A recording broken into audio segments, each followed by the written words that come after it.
Al-Qaeda is back in the headlines. Now, explain, first of all, the genesis of the IS organization, which emerged from the Iraqi branch of Al-Qaeda, and this rivalry between the two groups. Actually, a bit more complicated than this, because the Islamic State didn't come from Al-Qaeda. Al-Qaeda, in 2006, there was a kind of coalition in Iraq, and Al-Qaeda was part of this coalition in order to create what became the Islamic State in Iraq. And this is where the first frictions actually became. And even before that, because the first head of Al-Qaeda in Iraq, Abu Musab al-Zarqawi, was like the black sheep of Al-Qaeda, because he wanted to target it solely Shia Iraqis in order to ignite a war which would be total in Iraq. And Bin Laden and Zawahiri at the time weren't totally okay with that. And actually that's what Zawahiri said also today. He said that he is for attacking Shias, but for attacking Shia military and militiamen, and not for attacking Shia worship places, for example. And what you said about the Christians, he said that he was accused by Baghdadi, which he calls by his first name, Brahim, his first name, not his nickname as a caliph. And he says that he accused them of wanting to work with Christians, and even with President Morsi in Egypt at the time, and he denies that, but with saying at the same time that he accepts Christians under the Sharia law, which is very strict with rules, and which they have the status of second-hand citizens, if you may say so. So the friction between actually the Islamic State and Al-Qaeda goes to this: how to qualify the Shias. First of all, are they Muslims or not?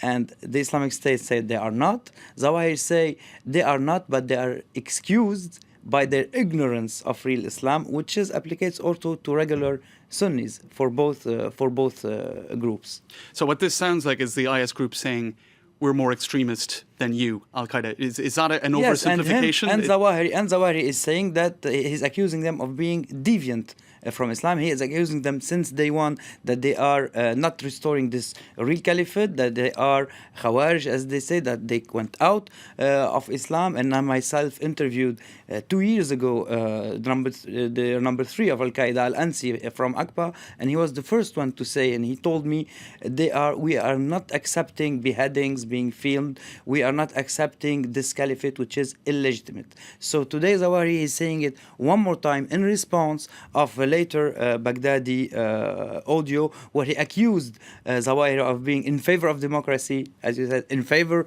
of Christians, in favor of Morsi, and Zawahiri today denies all this. A very complex rivalry. And I suppose just the other issue that was brought to light yesterday was the son of Osama Binladen. His name is Hamza. He's in his mid-20s. He's been put on this US terror watch list. Tell us more about that. Yes, it came the same day, and we should know that Hamza was the favorite son of Bin Laden. He's the son of one of his wives, Khairiya Sabbar, the only son of this wife. He was very worried about him before his death, from him being killed by the Americans. He must have been very young, only a teenager. He was born. He was said to be born in 89 or 91. So regarding the U.S. Department of State, it's 89, but some other jihadi sources say that he was born in 91, and of course in Saudi Arabia. Would he have had much contact with his father growing up? Yes, at the beginning, yes. Because he was trained since his very, very early age, since 12, 13 years. And his first declaration that he is in the ranks of Al-Qaeda dates from 2015, August 2015, when he appeared in a video of As-Sahab, which is the media branch of Al-Qaeda. And then another time he made an audio in 2015 asking also for attacks in Western capitals. And then the most important actually dates from May 9th, 2016. The U.S. Department of State mistaking by saying July, because if it was in May, and where in this particular audio he asked for revenge for his father, for more attacks in the West. And then since that time he made, and in Israel of course, he made another video specifically for Jerusalem, Jerusalem, asking for attacks in Israel and asking to support what he called the revolution of knives, as we know that there are many knives attacks in Israel.